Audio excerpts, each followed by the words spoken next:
Okay, this is a 94 Accord parts car just to show you. Alright. Inside here, you see the two holes. The bottom one there and an upper one there. Okay. There's the bottom hole here and the upper hole here. Alright. The bottom hole is for the fast auto valve. And the fast auto valve is this thing right here. The bolt's on the bottom of the throttle body, and it has an antifreeze line coming in over here on the side, right here. This little antifreeze line. Okay. Now, that fast auto valve is adjustable. It has a cover right there.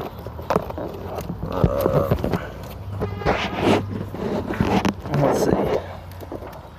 That big cover right there comes off and it's adjustable. Now this fast auto valve works for the first 100 degrees Fahrenheit. So from 0 degrees to 100 degrees engine temperatures, and then from there on the idle air control valve, which is not on this car anymore. I've got the holes taped up so it could still drive.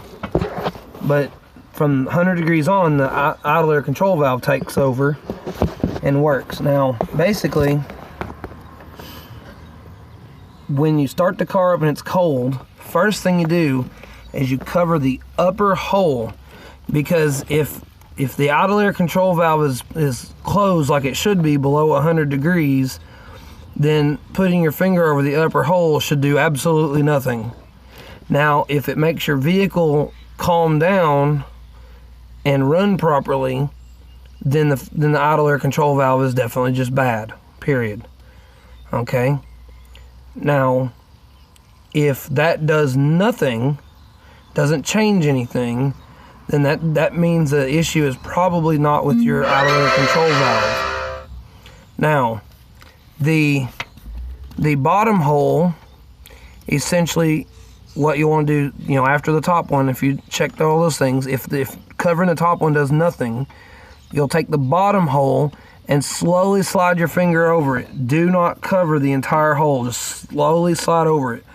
If you put your whole finger on that, you will not be able to get it back off very easily, and it will pull the blood out, because it's every bit of the vacuum of the engine out of that one hole right there. Now, what you do is, like I said, if you slowly cover it, and if it starts running better as you slow down the flow of air, then that means your fast idle valve is out of adjustment. Okay? And you don't have to take it off to adjust it, but it's a hell of a lot easier. If you do take it off, you'll have to have a new gasket. It's paper and it rips every time. Plus you got to lose a little bit of antifreeze to do it. Now, inside that fast auto valve, the end looks like a giant screw-in piece. It's got a bullet-shaped plunger in the center, and the outside's got a big round ring that's got two flat slots. They're on opposing sides of the center bullet piece. And you just literally, it's like a giant threaded piece. You stick a small flathead in one of the two slots and you screw it in like you're tightening it. Okay, and like I said, that is inside this cover right there. You take them two 8mm screws off, and right inside that cover is what that looks like. Now, if I had one handy, I could show it to you directly so you'd see better, but I don't right now. But like I said, all you got to do is test it and determine which the upper hole or the lower hole is actually causing it to run bad. And you need to do this on a cool day, preferably early in the morning when the car is ice cold, so you can determine if it has to be under that 100 degrees. And you only get maybe a minute or so of the car running to test this, because after that the antifreeze temperature comes up to over 100. And this fast auto valve essentially should shut at 100 degrees if it's operating properly. Now, if you have any further questions beyond this, feel free to ask, and I'll do what I can to help you through them.